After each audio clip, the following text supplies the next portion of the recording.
ভাই ফ্রান্স টিমের জন্য এই বিশ্বকাপ না ভাই, আজকে 2026 বিশ্বকাপে যে পারফরমেন্স দিয়েছে গাইস মোরক্কোর বিপক্ষে, যে ব্লাস্টার করেছে এমবাপ্পে ডেম্বেলে, ভাই একজনে থামাইলে আরেকজন চমকে, আরেকজনে থামাইলে আরেকজন চমকে, এভাবেই চলছে ফ্রান্স টিম।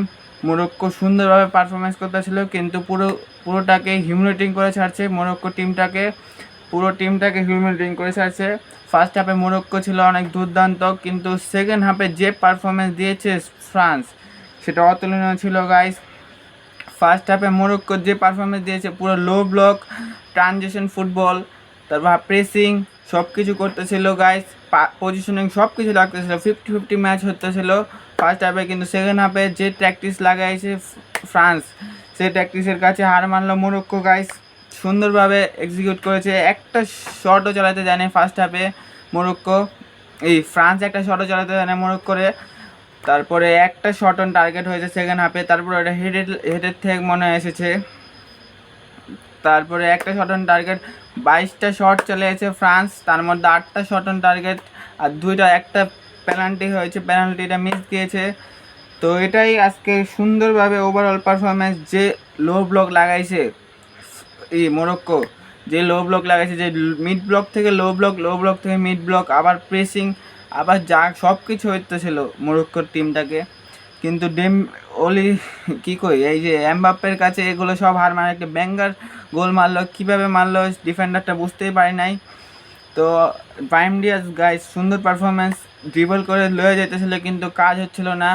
সামনে ডিফেন্ডার উপমেকানো আর সালিভা তো আছেই থামানোর জন্য, সুন্দরভাবে থামাইছে। তো ফ্রান্স টিমটাকে থামাবে কে? France move on semifinal France বা জার্মানি, ফ্রান্স স্পেন বা বেলজিয়াম গাইস। তো স্পেনের সাথে ইজিলি জিততে পারে যেই টিম নিয়ে খেলছে। আবার বলা যায় না ফ্রান্স, এমবাপ্পে ইনজুরিতে পড়েছে, ইনজুরিটা কত গুরুতর, বেশি গুরুতর না আমার মতে। 20টা ম্যাচে 20টা গোল দিয়েছে Mbappe, what a performance guys. বিশ্বকাপে এই পারফরমেন্স দেখে 3টা বিশ্বকাপ খেলেছে, এই পারফরমেন্স সেমিফাইনাল গাইস। আর কোচটা আর ডুয়েটে নামায় সবচেয়ে ভালো কাম করছে, কারণ বারকোলাই এই ফরমেশনে ভালো খেলতে পারতেছিল না, লাস্ট দিকে খেলতে পারছে কারণ মোরক্কো অ্যাটাকে আসছে, ওখানে পেসটা খালি হয়েছে, স্পেসটা, তার মানে বারকোলা রান মেক করতে পারবে। কিন্তু ওই প্রথম দিকটা যে লো ব্লক লাগাইছিল, ওই লো ব্লকে বারকোলা কোনো কাজে আসছে না, তার ডাজিরের সুন্দর পারফরমেন্স দিয়েছে গাইস। তো এটাই আজকে ভালো কাজ করেছে ফ্রান্স, লাইন আপটা সুন্দরভাবে দিয়েছে। তো এটাই ফ্রান্সের জন্য শুভকামনা, যে টিম নিয়ে খেলছে এটা শুভকামনা লাগে গাইস, পুরো বোরিং বিশ্বকাপ লোয়া দিয়া দেন, জিতা যাবো গা।